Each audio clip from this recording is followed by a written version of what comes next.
pag-usapan natin yung nangyari sa Australia.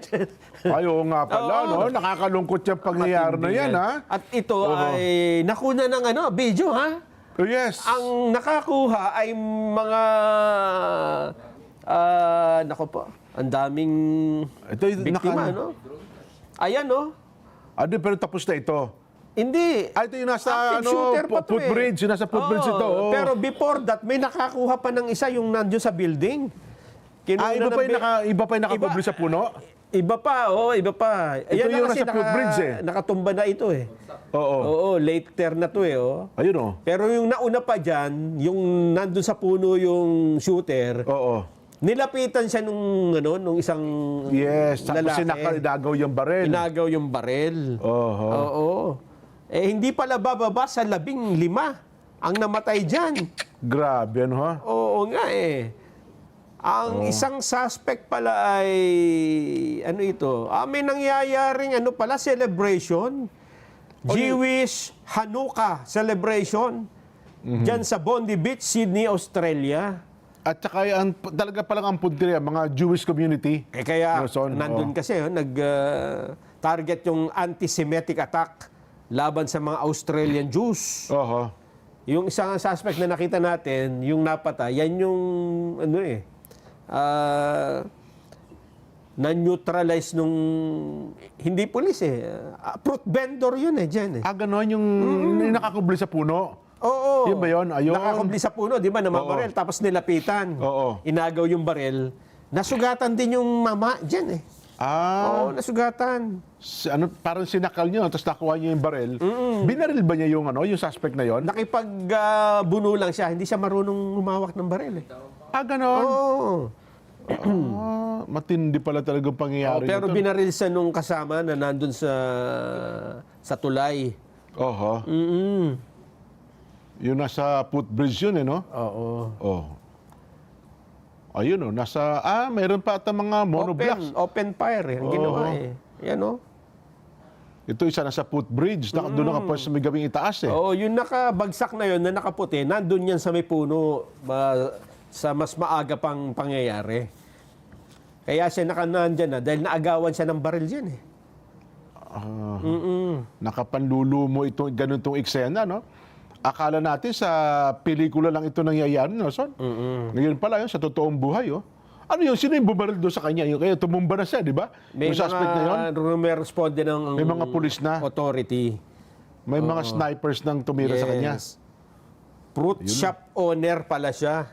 Yung itinuturing naging isa sa Parang sinasabing hero, no? hero. Oo. Wala ba tayo noon? Yung video na yun, yung 43 years old. Oho. Shop owner mula sa Sydney, Australia. Ayun. Ahmed ang pangalan, Jen. Ahmed. Grabe ito, wala tayong video. Mayroon tayong video na nasa social media din Yung nakatago pa sa puno ng namamaril. Tapos, ito yung shotgun ba yung kinuha na yun? Oo, shotgun. Oho. Wala siyang, ang tapang Jen Akala ko, nung pagkuha niya ng shotgun, binaril din Babaril niya. Oo. Mukhang hindi nga niya, parang hindi niya nagawa barilin Okay. Oho. Yun pala ang pangyayari, no? Pero sino itong mga iba-ibang na to? Iba-ibang video na itong... Iba-iba na yan. Iba-iba Ayun. na yan. Oo. Yan po, no? Ano na bang background? Bakit daw ginawa nitong mga taong ito? Meron na bang report sa wires? Kung ano ang naging motibo. Kasi ang sabi lang, target talaga nila, Jewish community. Oo. Diba? May mga ganyan talagang hanggang sa panahon natin. Yan talaga yung isip nila. Oho. Diba? Panahon pa nung nina Hitler yan. Hanggang ngayon, meron pa Meron pa mga ganyan, Oo. no? Alam mo, mabuti-buti nga. Di ba dati sa Amerika, meron ganyan, yung mga galit lagi sa Asian, May ganun dyan din. Oo. Ganun ba? Ngayon, at least natigil dati. Nabawasan. Nawala na yung ganun ngayon, Meron pa rin racial discrimination kung tawagin. Ganon. May kung tawagin ay...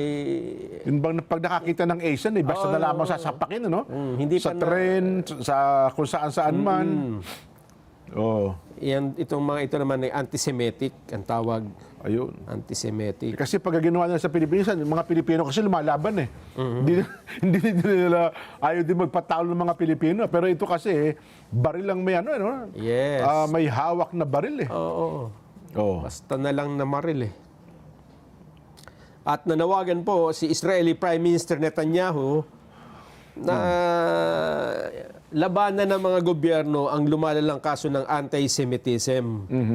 Kasi nga, di ba, yung mga Israeli, yan ang mga Jewish community. So ano to? Parang retaliation ng mga ginagawang pag-atake ng Israel?